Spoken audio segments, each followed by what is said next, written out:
bakal sampein yang simple aja, tapi mungkin ini bisa menggelitik teman-teman. Ya, ini bukan topik di mana aku kuat sebenarnya. Ini topik-topik ya bukan topik aku lah gitu ya, bukan topik kekuatan aku, tapi aku pernah ngalamin gagal, pernah pengen mati, ya pernah nggak niat hidup, ya sampai dibentak-bentak sama mentor saya waktu itu, sampai saya nangis-nangis dibentak mentor saya. Jadi saya pernah ngalamin itu, jadi mungkin saya akan share sedikit nanti. Nah, ngomongin tentang kegagalan, kalau teman-teman perhatiin gitu ya, kita tuh suka gagal pastinya di depan Tuhan. Ya gagal menyenangkan hati Tuhan, kita tahu apa yang benar tapi kita masih lakuin yang salah, ya pasti ada lah dari antara kita yang kayak gitu ya. Itu ya bodohnya kita sebagai manusia begitu gitu ya, udah tahu salah masih aja dilakuin. Nah itu kan bodohnya kita sebagai manusia ya, suka begitu. Tapi aku belajar kalau teman-teman tahu konsep PDKT ya, PDKT tahu pendekatan ya, cowok ketika mendekati seorang wanita ya, itu walaupun mungkin ceweknya awalnya nggak tertarik gitu ya mungkin karena cowoknya bukan tipe aku gitu ya, bodo amat lah, ganteng kagak, kaya juga enggak, mungkin ya ada cewek yang kayak gitu ya. Semoga di sini tidak ada yang kayak begitu ya, tapi adalah yang kayak begitu mestinya. Nah, tapi misalnya anggaplah cowoknya deketin gagal, lama-lama mungkin biasanya nggak selalu ya, tapi biasanya ketika effortnya kelihatan, ketika usahanya kelihatan, itu ceweknya mestinya akan tersentuh ya hatinya ya. Wah ini cowok effort sekali gitu ya, wah ini cowok usaha sekali. Yang ada cewek yang pernah ngomong yang saya kenal gitu ya, dia pernah bilang terkadang bukan masalah sweet atau enggak ya, perbuatan cowok itu terkadang bukan masalah manis atau tidak gitu, tapi ketika dilakukan dengan hati yang tulus ya, walaupun mungkin sebenarnya nggak ada manis-manisnya gitu, tapi dilakukan dengan hati tulus, ketulusan itu terpancar dan ya itu manis gitu, sweet gitu ya. Jadi walaupun mungkin orang yang nggak romantis, tapi ketika dia usaha, dia penuh effort, itu ya sehitungannya sweet dan romantis gitu. Nah, bayangin kalau kita sama Tuhan kayak gitu juga, teman-teman. Kalau manusia aja begitu, manusia juga ya ada cewek yang luluh gitu ya, ada wanita yang luluh dengan usaha cowok seperti itu ya, tapi ada juga kan yang enggak, itu manusia gitu. Tapi kalau saya yakin kalau kita sama Tuhan ya, aku percaya ketika kita lakuin hal yang tulus semuanya buat Tuhan ya, pasti kita tuh tetap aja ada gagalnya. Nggak percayalah saya kalau 100 menyenangkan hati Tuhan gitu. Sejauh yang saya tahu, saya belum pernah ketemu orang kayak gitu sih ya. Tapi ketika kita sama Tuhan, ketika kita lakuin hal apapun itu ya dengan tulus ya, Tuhan pasti tahu hati kita ya. Walaupun mungkin kadang-kadang kita gagal, kita tetap buat salah ya, tapi sama kayak tadi gitu ya, cowok mungkin kesana nggak romantis, tapi effortnya full, usahanya full ke seorang wanita.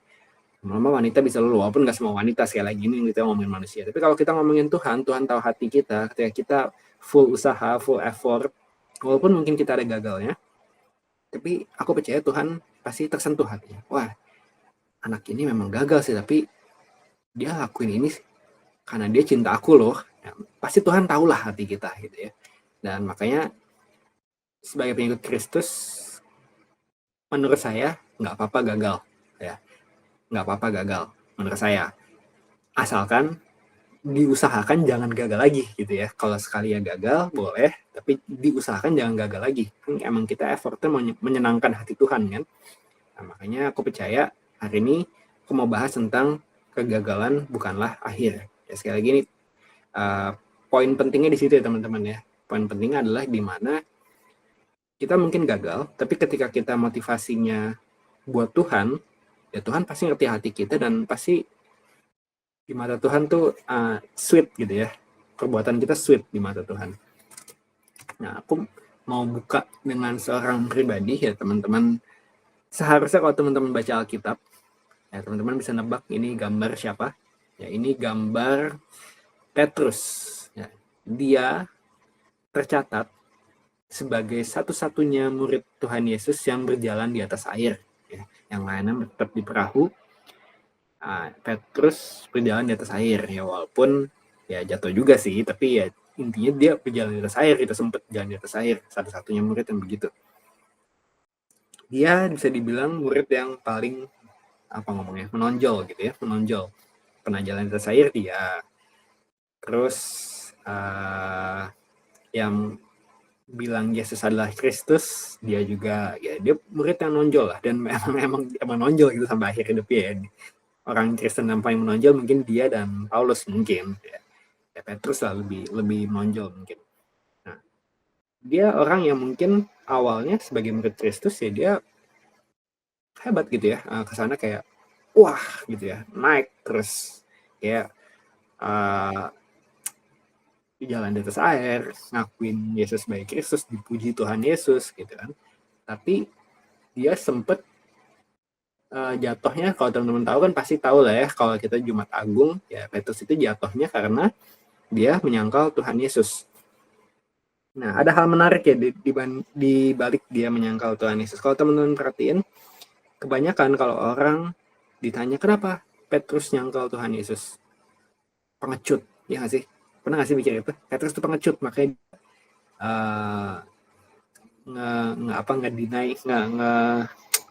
tidak mengakui Tuhan Yesus gitu ya, ya menyangkal Tuhan Yesus. Ya, Petrus itu pengecut, makanya dia menyangkal Tuhan Yesus. Nah, tapi kalau teman-teman lihat di Yohanes 18 ayat 10, lalu Simon Petrus yang membawa pedang menghunus pedang itu, menatakannya kepada hamba imam besar dan memutuskan telinga kanannya. Nama hamba itu Malkus. Nah, saya mau tanya, ketika teman-teman baca ayat ini, satu ayat ini, apakah seorang pengecut itu berani pakai pedang ke hamba imam besar? Nah, ini kan pertanyaan yang lucu ya. Katanya pengecut kan?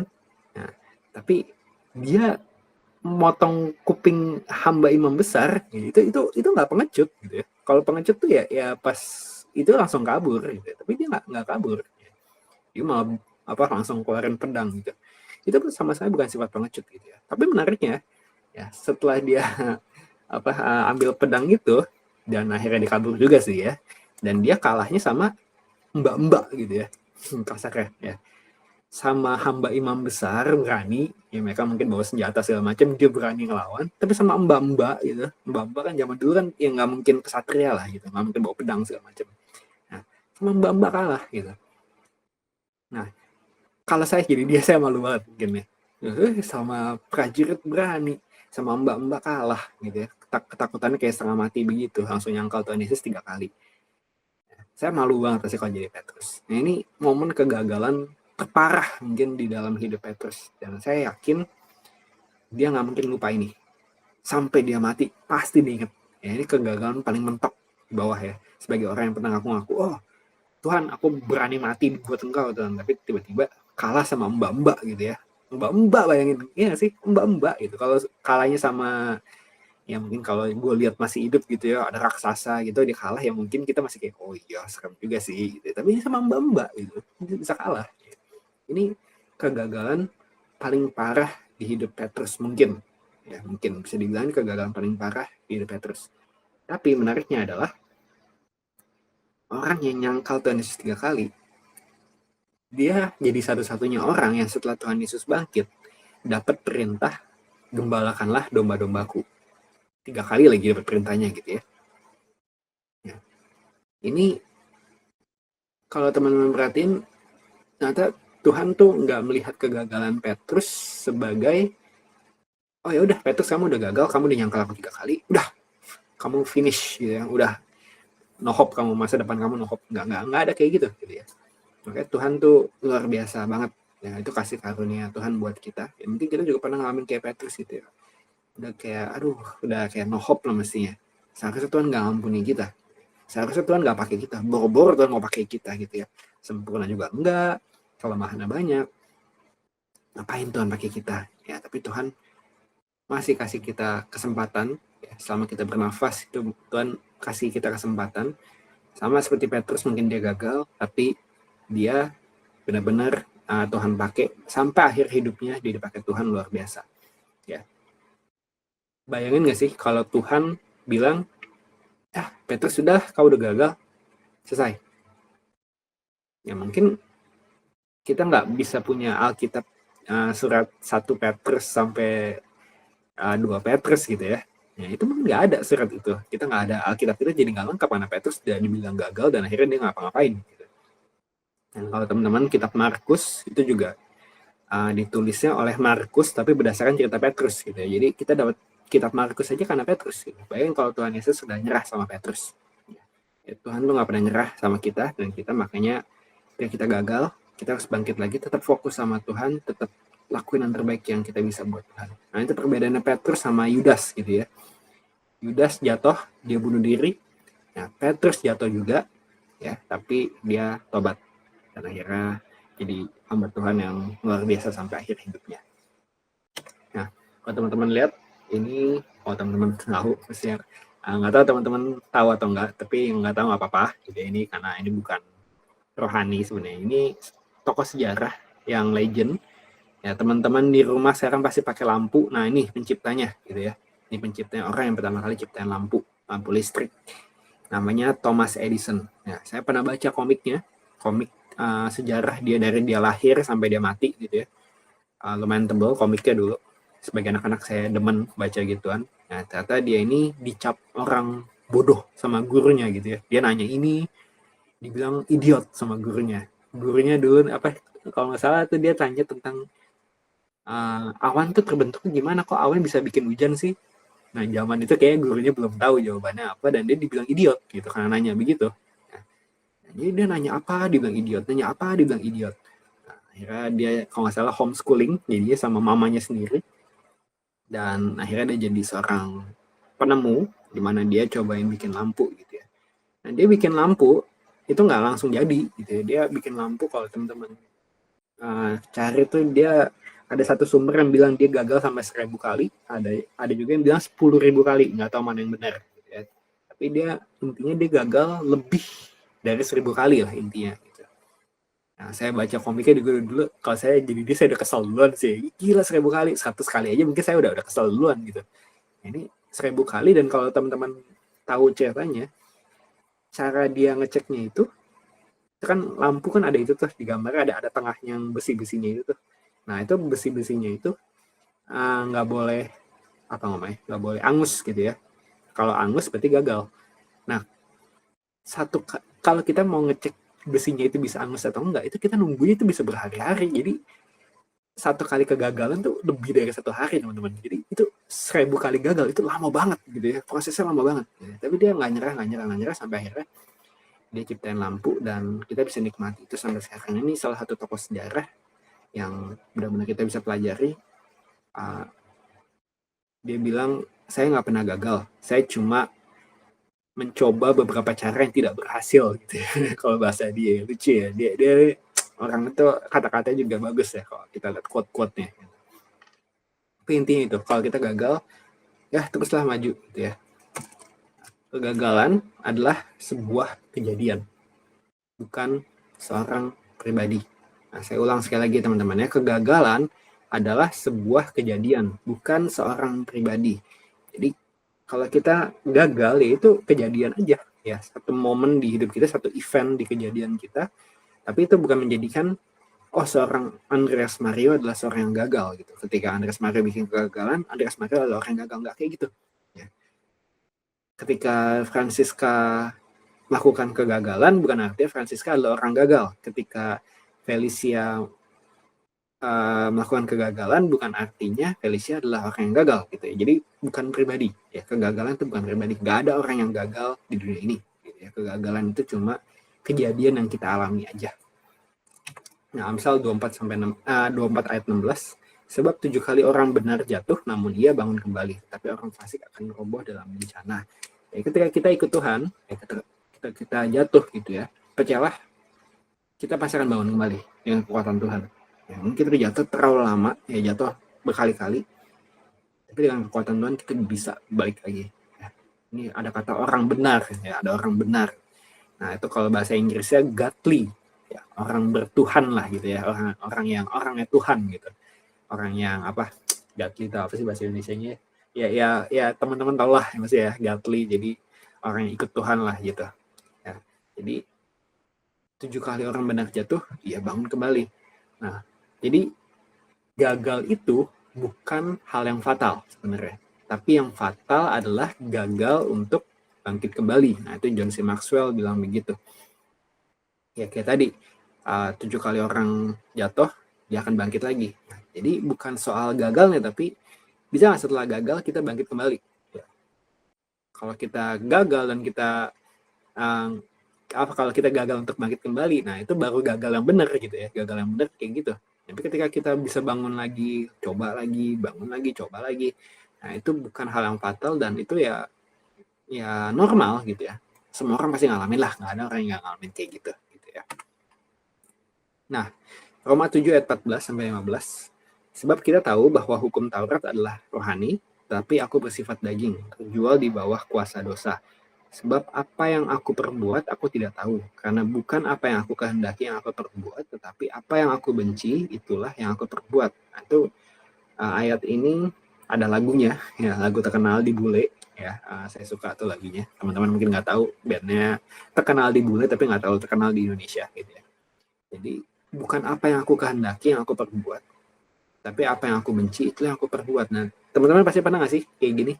Jadi kita udah tahu salah, tapi kita masih lakuin aja. Ya bodohnya manusia begitu ya, bodohnya aku, bodohnya teman-teman yang mungkin begitu gitu. Udah tahu salah masih aja dilakuin. Nah, jadi Paulus aja ngomong kayak gitu. Bayang nggak sih? Paulus tuh legend ya. Legend hidup gitu. Legenda hidup. Legenda hidup aja yang kayaknya nggak mungkin lah, nggak ada orang Kristen yang nggak tahu nama Paulus gitu. Ya jangan kan orang Kristen, orang non-Kristen aja mungkin tahu nama Paulus gitu ya. Tapi dia aja bisa bilang kayak gitu, apa yang aku benci aku perbuat. Itu kalau di ayat sebelumnya dia dibilang ya kuasa dosa yang bekerja di dalam aku gitu. Nah, jadi sebagai manusia kita pasti pernah gagal lah, gagal mungkin melakukan sesuatu yang benar, gagal menyenangkan hati Tuhan. Kita udah tahu sesuatu itu dosa tapi kita tetap lakuin aja karena hilaf mungkin segala macam. Ya sebagai manusia kita pernah gagal lah pasti ya. Tapi selama kita masih bernafas, kegagalan bukanlah akhir, tapi bagian dari proses. Ya. Kalau kita mau diproses, ya pasti proses kita ada kegagalannya lah. Orang yang nggak tahan banting, kalau teman-teman tahu ya, itu ada satu komik, nggak perlu saya sebut namanya gitu ya, komik basket, di mana dia tuh kayak dari SMP sampai SMA tuh jago banget gitu, nggak pernah kalah, dan dia selalu bilang, aku tuh nggak mungkin kalah gitu. Jadi dia pun bangga-bangga ini, aku tuh nggak mungkin kalah gitu. Nah tapi ketika yang namanya komik gitu ya, ketika tokoh utama komik itu akhirnya bisa ngalahin dia, paling cuma 1 kali doang ngalahinnya. Dia berhasil ngerebut bola lah gitu, berhasil ngerebut bola 1 kali doang, dia langsung mainnya berantakan ya, main langsung berantakan. Kenapa? Mentalnya nggak kuat ya, jadi ya kalau kita gagal itu sebenarnya bagian proses juga, bagian proses dimana kita ngomongnya jadi tangguh apa sih, tahan banting gitu ya, tahan banting ya. Kita akan tahan banting ketika kita ngalamin kegagalan terus ya, mungkin kita kalah, kalau teman-teman main olahraga tanding terus kalah segala macam, itu akan jadi bikin mental kita tangguh gitu. Dan kalau teman-teman tahu ya, ini menariknya juga ya, di olahraga itu selain fisik, mental tuh penting. Kalau mental udah mental, aduh aku udah pasti kalah nih, wah dia terlalu jago buat aku nih, itu kemungkinan mainnya bisa nggak rapi gitu ya, mainnya nggak rapi dan akhirnya kalah gitu ya. Mental jadi satu hal yang paling penting di atlet gitu. Kalau teman-teman tahu, juga kan di atlet tuh biasa ada grafik yang apa namanya, segi 5 itu, tahu sih teman-teman, grafik segi 5 tuh biasa ada stamina, teknik. Nah, biasa kayak gitu ada tuh. Terus itu ada mental biasanya. Nah, kalau mentalnya terlalu rendah, nah itu biasa disenggol ke sana ya, disenggol dikit, dibikin marah dikit, udah main langsung berantakan tuh. Nah, jangan sampai kita kayak gitu teman-teman. Ya. So, kita gagal, Ya sekali lagi jangan jatuh tapi bangkitlah ya, jadi itu jadi pelajaran. Yang manfaat kegagalan dalam hidup kita. Ya, kegagalan itu bisa jadi bekal pembelajaran agar tidak terulang. Ya, kita jangan sampai kita gagal terus ya udah gagal aja gitu. Gagal itu harus dievaluasi. Ya, John C. Maxwell tuh pernah ngomong pengalaman itu bukan bikin kita hebat, ya, tapi pengalaman yang dievaluasi, nah itu yang bikin kita makin maju gitu ya. Kalau kita cuma pengalaman tapi kita nggak pernah evaluasi, ya udah ngapain punya pengalaman itu, percuma. Kita akan jatuh di lubang yang sama gitu ya. Nah, pertama bekal pembelajaran itu buat diri kita sendiri pastinya, yaitu kegagalan yang kita evaluasi dapat mencegah kita jatuh kembali di lubang yang sama. Ya, kalau kita udah ngalamin satu hal, kita gagal di situ, seharusnya kita akan lebih bisa gitu ya, buat apa ngomongnya, buat menghindari kesalahan yang sama. Sama itu kalau kayak teman-teman main game apa ya contohnya ya, yang game yang tabrak-tabrakan gitu. Bisa kalau jalurnya sama terus, ya kita semakin lama kita nabrak, kita makin tahu, oh habis ini rintangannya ada ini apa dulu tuh kalau zamannya, atau saya mungkin sudah terlalu tua gitu ya. Kalau teman-teman tahu namanya ada game Pepsi Man. Pepsi, tahu teman-teman, kaleng Pepsi itu minuman. Nah, itu ada Pepsi Man. Nah, itu menunjukkan umur saya kelihatannya sudah mulai tua gitu ya. Nah, itu dulu terkenal. Setahu saya itu dulu game terkenal gitu. Nah, itu butuh salah berkali-kali gitu ya buat bisa menang di situ. Kalau nggak kayak nggak mungkin deh. Saya kemarin saya cobain main lagi tuh, di apa, karena ada keponakan gitu ya. Saya pas main lagi aduh susah banget gitu ya. Nanti harus gagal dulu, tahu nanti habis ini gimana. Itu jadi bekal pembelajaran buat kita gitu ya. Nah, terus selain buat diri kita, itu juga bisa jadi untuk orang lain. Nah, kalau kita ngaku-ngaku sebagai pengikut Kristus, kita gagal tapi kita nggak pernah bagiin ke orang lain jadi nggak bisa belajar dari kita, itu kita egois sebenarnya.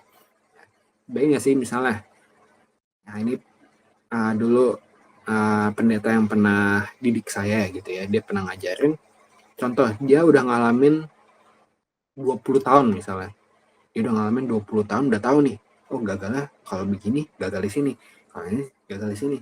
Oh saya kalau mau coba dengan kekuatan saya sendiri di bagian ini, wah pasti gagalnya di sini nih. Ya kalau saya mau cari koneksi begini, wah ini pasti gagalnya di sini. 20 tahun dicoba kayak gitu ya. 20 tahun gagal. Nah, tapi ketika dia ngajarin saya pengalaman dia selama 20 tahun, kan saya mungkin bisa lebih cepat gitu ya. Karena saya udah tahu, oh kalau begitu salah ya. Jadi saya cukup coba 5 tahun atau mungkin setahun aja bisa mungkin ya gitu ya. Tapi intinya pembelajaran yang kita alami lalu kita bagikan kepada orang lain akan membuat orang lain bisa terhindar untuk jatuh di lubang yang sama, dan pastinya dia bisa sukses lebih cepat kalau kita bantu dia. Oh berdasarkan pengalaman saya begini nih, walaupun semua pengalaman nggak bisa jadi patokan ya teman-teman, sekali lagi ya, tapi intinya gitu ya. Intinya bakal pembelajaran buat diri kita sendiri supaya kita nggak jatuh di lubang yang sama, tapi juga bisa buat orang lain supaya orang lain bisa sukses lebih cepat dibandingkan kita. Jangan egois gitu ya, oh dia nggak boleh lebih cepat daripada saya gitu, enggak, kita harus bantu orang gitu. Nah, itu manfaat kegagalan pertama, bukan pembelajaran agar tidak terulang. Yang kedua, mengingatkan kita bahwa kita butuh Tuhan. Ya, kayak tadi gitu ya, mungkin kita udah tahu salah tapi kita masih lakuin. Nah, ini lanjutan dari ayat tadi gitu ya, di pasal tadi, yang apa yang aku benci itu yang aku perbuat. Nah, Paulus bilang, aku manusia celaka, siapakah yang akan melepaskan aku dari tubuh maut ini? Syukur kepada Allah oleh Yesus Kristus Tuhan kita. Paulus tahu tuh, oh, aku benci aku buat gimana mau dosa ini. Nah, itu syukur kepada Allah oleh Yesus Kristus Tuhan kita. Ini PPT-nya mati ya.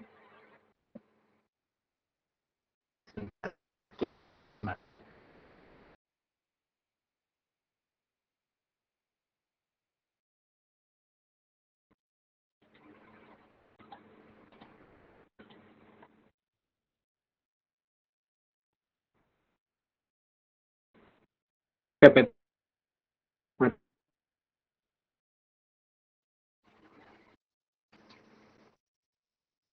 Halo? Suaranya ada, PPT-nya mati ya? tombolnya belum ya, belum kelihatan. Hmm.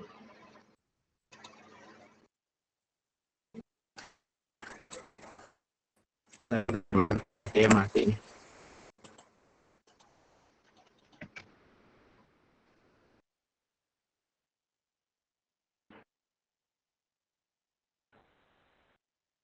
Hmm.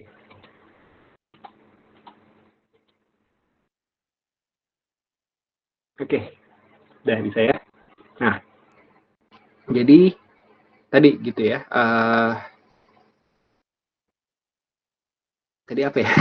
Jadi ngeblank nih. Oke, mengingatkan kita bahwa kita butuh Tuhan. Yang kedua, manfaat kegagalan. Pertama, bekal pembelajaran agar tidak terulang buat diri kita sendiri dan buat orang lain. Yang kedua, buat mengingatkan kita kalau kita tuh butuh Tuhan. Ya ini ya. Kalau kita tahu kita punya kecenderungan buat bikin dosa, kita tahu itu salah, tapi tetap aja kita lakuin gitu ya. Paulus bilang juga, ya siapakah yang akan melepaskan aku dari tubuh maut ini? Syukur kepada Allah oleh Yesus Kristus Tuhan kita. Ya, kita butuh Tuhan.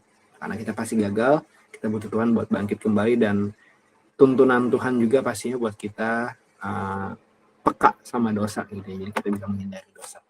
Nah, ini 4 poin yang mau saya bagiin. Jika gagal, 1, curhat ke Tuhan. Ya, saya pernah gagal, saya merasa gagal waktu itu. Udah nggak niat hidup 3 bulan, dan curhat ke Tuhan sih curhat ke Tuhan, tapi kepahitannya pahit banget gitu ya. Jadi curhat ke Tuhan itu nggak curhat-curhat banget gitu ya, nggak terlalu curhat lah. Jadi lebih kayak menyalahkan Tuhan malah. Ya, salah nggak sih? Yang penting asal komunikasi ke Tuhan sih seharusnya tidak masalah, asalkan jangan keterusan gitu ya. Setelah begitu tobat gitu. Saya ngalamin itu, ya. Tapi jika kita gagal, ada baiknya kita curhat ke Tuhan. Walaupun mungkin ya bagus juga kita curhat ke orang lain, karena kita nggak bisa hidup sendiri sebagai manusia. Tapi jangan sampai kita curhat ke orang lain, curhat ke orang lain doang gitu, sampai akhirnya kita nggak curhat ke Tuhan. Apalagi kita curhatnya ke orang yang nggak ikut Tuhan. Gitu. Boleh nggak sih kita curhat ke orang yang belum ikut Tuhan? Ya boleh aja. Cuma lebih baik jika dia yang kenal Tuhan, karena bisa apa sih, kasih perspektif dari firman Tuhan pastinya ya. Tapi lebih bagus lagi kalau kita juga curhat ke Tuhan, jangan curhat ke manusia doang. Tuhan harus jadi teman baik kita di kemenangan maupun kekalahan. Nah, yang kedua, jika gagal, tadi ya jadikan pembelajaran. Curhat ke Tuhan, lalu jadikan pembelajaran. Kenapa aku bisa salah di sini ya? Oke, nextnya, berikutnya aku nggak boleh kayak gitu lagi. Ya, aku ketika ngelihat ini aku harus hindarin, misalnya ketika ada kejadian seperti ini, oh saya harus hati-hati misalnya gitu. Yang ketiga, tetap konsisten. Nah ini yang susah gitu ya. Ketika kita gagal, apa kegagalan tuh kayak apa, menguras batin kita gitu, akan susah buat tetap konsisten. Tapi konsisten itu justru kunci supaya kita nggak gagal lagi gitu ya. Kalau kita mau bisa sukses dan nggak gagal lagi, kita harus tetap konsisten. Contoh paling gampang, teman-teman komit baca Alkitab, oh gagal, bolos hari ini. Ya, jangan bilang, aku merasa bersalah, aku nggak bisa. Tuhan pasti benci sama aku, terus saya nggak baca Alkitab lagi. Ada teman saya yang kayak gitu ya. Jangan kayak begitu. Itu kan ya teman-teman pakai akal sendiri aja lah, itu nggak masuk akal gitu ya. Tetap konsisten gitu ya. Walaupun gagal, ya tetap konsisten. Coba lagi sampai akhirnya nggak gagal lagi ya, konsisten. Nah, terus keempat, sharing ke orang lain. Nah, tadi udah dijelasin juga ya. Jadikan pembelajaran buat diri kita sendiri, terus sharing ke orang lain juga gitu ya. Itu bisa jadi kesaksian, pertama kesaksian yang luar biasa pastinya. Oh, aku pernah gagal kayak gini, benar-benar jatuh sejatuh-jatuhnya, dan akhirnya aku bisa bangkit lagi. Nah itu teman-teman tahu tuh ada satu bintang porno yang ikut Tuhan Yesus, ya bintang porno dia ikut Tuhan Yesus, nikah sama pendeta, dan dia punya akhirnya jadi pendeta juga, pendeta cewek gitu ya. Dia nggak pernah malu gitu ngakuin dirinya pernah di industri porno segala macem, Dan akhirnya sekarang kerjanya dia jadi aktivis di mana dia mau bantu orang-orang yang emang terlibat di dunia porno ya sebagai aktris porno gitu. Ya dia bilang kok apa segala macam, saya tahu kok itu industri itu serem gitu ya, serem dia bilang. Cewek-ceweknya itu benar-benar dijadiin objek, benar-benar kayak dianggap alat doang segala macam. Biasa mereka cuma karena apa ditawarin uang doang segala macam. Akhirnya dia jadi sharing ke orang lain, kita jadi tahu kan, oh gitu ya. Dan mungkin dia banyak bantu orang lah keluar dari situ setahu saya gitu ya. Sampai sekarang saya masih follow dia, mentor saya pun follow dia gitu ya. Jadi ketika kita gagal, kayak nggak perlu malu ya seharusnya ya, buat kita sharing ke orang lain supaya orang lain bisa belajar juga. Jadi kalau gagal, curhat ke Tuhan, jadikan pembelajaran, tetap konsisten ya, jangan malah berhenti dan nggak jelas hidupnya. Terus keempat, sharing ke orang lain. Nah, kalau teman-teman tahu cerita ini, ya ini jadi ketika Paulus di Listra, ya saya nggak cantumin ayatnya sih ya, panjang. Nah, tapi intinya adalah ketika Paulus di Listra, dia pernah nyembuhin satu orang yang apa namanya lumpuh. Ini dia nyembuhin satu orang lumpuh, dan akhirnya dia dianggap dewa sama orang di kota itu, kota Listra ini. Jadi dia dianggap dewa, tapi akhirnya ada satu provokator gitu ya, ada orang-orang Yahudi, ada provokator, dan akhirnya mereka malah lamparin Paulus pakai batu. Ya. Ada teolog yang bilang dia beneran mati, ada yang bilang pingsan doang, tapi intinya dia tergeletak lah gitu. Nah, akhirnya dia bangkit lagi gitu ya. Ada yang bilang mati terus bangkit lagi, ada yang bilang dia cuma pingsan doang. Alkitab nggak mencatat itu gitu ya. Tapi intinya adalah, bayang nggak sih kalau kita udah jadi Paulus gitu ya. Kalau saya bayangin jadi Paulus ya, saya dipakai Tuhan buat sembuhin orang lumpuh dari nggak bisa jalan jadi bisa jalan lagi ya. Terus tiba-tiba saya malah dilemparin batu, saya akan merasa saya gagal gitu ya. Saya kan pasti akan merasa saya gagal gitu. Tapi menariknya adalah ketika Paulus kembali ke kota ini, ke Listra kedua kali, dia ketemu Timotius. Nah, lucu ya. Dia ketemu Timotius. Ya, jadi pertama kali Paulus ke Listra, dia malah dilemparin batu setelah nyembuhin orang gitu. Tapi kedua kali dia ke Listra, dia bisa ketemu Timotius. Yang mana kita tahu Timotius itu jadi apa ngomongnya, andalan Paulus lah gitu ya. Orang kepercayaan Paulus gitu. Luar biasa. Nah, jadi teolog-teolog percaya kemungkinan besar Timotius itu bisa percaya ikut Tuhan karena mamanya itu orang Yahudi yang tinggal di kota Listra, dan mungkin ya teolog-teolog bilang mamanya itu ikut Tuhan Yesus lewat Paulus ini, ya lewat Paulus pas pertama kali ke Listra ini. Ya, jadi mamanya udah ikut Tuhan Yesus pas Paulus di Listra pertama kali. Nah, pas Paulus datang ke Listra 2 kali, dia bisa ketemu Timotius, dan akhirnya Timotius bisa jadi orang yang dipakai Tuhan luar biasa. Gitu, sampai kita tahu gitu ada di kitab Timotius, ya Paulus kirim surat ke Timotius. Jadi mungkin kesana gagal gitu ya. Aduh, udah nyembuhin orang sakit malah dilemparin batu sampai parah gitu kondisinya gitu ya. Tapi ternyata nggak gagal gitu ya. Dia menghasilkan buahnya itu Timotius, salah satunya itu nggak cuma satu ya, salah satu Timotius aja, itu signifikan banget. Yang kedua, Paulus juga mungkin kita akan bisa lihat Paulus seakan-akan gagal gitu ya, dia nginjil tentang Tuhan Yesus itu mati dan bangkit kembali. Nah, ini ayatnya ya, ketika mereka mendengar tentang kebangkitan orang mati, maka ada yang mengejek dan yang lain berkata, lain kali saja kami mendengar engkau berbicara tentang hal itu. Lalu Paulus pergi meninggalkan mereka. Tetapi beberapa orang laki-laki menggabungkan diri dengan dia dan menjadi percaya. Di antara juga Dionysius, anggota majelis Areopagus, dan seorang perempuan bernama Damaris. Dan juga orang-orang lain bersama-sama dengan mereka. Nah, kalau teman-teman perhatikan, ada kata yang menarik di sini ya, yaitu beberapa... kenapa itu? Ya, ini beberapa orang laki-laki. Ya, ada kata yang menarik juga. Beberapa orang laki-laki. Bayangin ya teman-teman, ini perjuangan Paulus itu nggak gampang. Ya, perjuangan Paulus nggak gampang, Injil udah sama mati, tapi ternyata yang percaya cuma beberapa, ya, beberapa. Seakan-akan usahanya gede, hasilnya kecil banget. Ya nggak sih? Usahanya udah gede banget, kok hasilnya cuma beberapa doang, beberapa loh ya. Beberapa tuh ya nggak tahu juga sih berapa sih. Tapi mungkin kalau beberapa ya mungkin kurang dari 20 mungkin ya. Atau mungkin kurang dari 10 mungkin. Atau bahkan mungkin kurang 5, kurang dari 5 mungkin juga, ya, kita nggak tahu ya. Nah, tapi intinya seakan-akan usaha gedenya Paulus hasilnya kecil.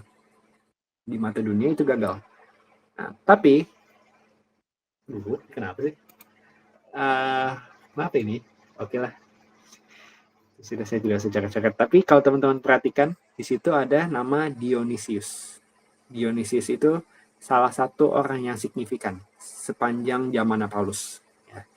Jadi walaupun cuma beberapa, tapi ada satu buah yang signifikan, itu Dionysius. Itu jadi orang yang signifikan. Nah, pastinya dampaknya gede. Ya. Nah, jadi walaupun mungkin usaha besar kita seakan-akan usahanya kecil, ya, hasilnya kecil, tapi mungkin ke depannya itu kita nggak tahu ke depannya ternyata buahnya malah gede gitu, walaupun saat ini mungkin buahnya kecil. Ya, kita nggak ada yang tahu. Nah, ini dialami oleh Tuhan Yesus. Hanya penutup ya teman-teman ya. Nah, kalau teman-teman tahu, ketika Tuhan Yesus ditangkap sama orang-orang Yahudi, ya, semuanya ninggalin Tuhan Yesus. Nah, bayangin sih kalau jadi Tuhan Yesus. Kalau saya jadi Tuhan Yesus, ya, kalau saya jadi Tuhan Yesus, udah didik murid-murid 12 gitu ya, 12 murid dan dididik 3 tahun lebih, ya. Terus semuanya malah kabur semua, kehianatin saya akan merasa saya, aduh, leader paling gagal dalam sepanjang sejarah manusia. Mungkin saya akan merasa kayak gitu, mungkin. Kan ada satu teolog gitu yang bilang, kalau Tuhan Yesus dinilai keberhasilan lewat murid-muridnya saat dia mati, itu udah gagal gitu. Bayangin sih, pas Tuhan Yesus mati tuh 12 muridnya gagal semua gitu ya, udah gak tahu hilang kemana gitu. Nah, tapi ini ya, walau murid,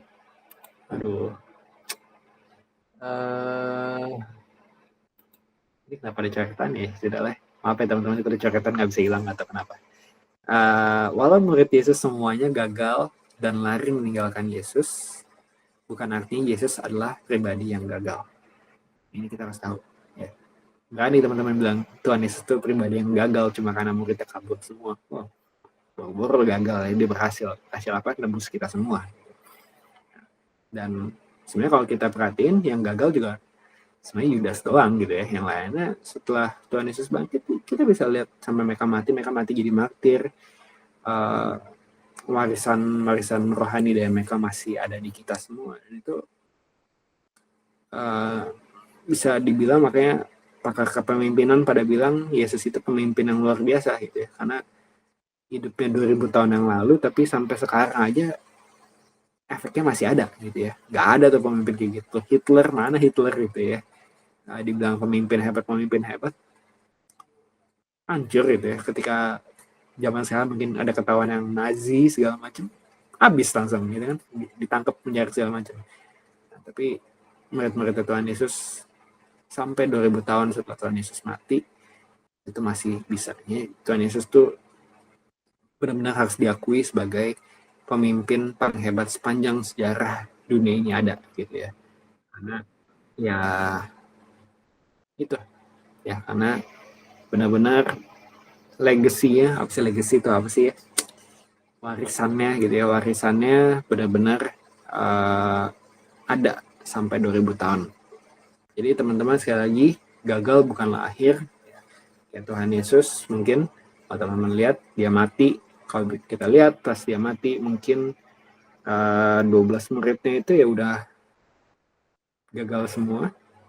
Tapi pas dia bangkit, ternyata 12 muridnya ini, 11 murid itu lebih tepatnya, minus Yudas, jadi orang yang paling signifikan sepanjang sejarah.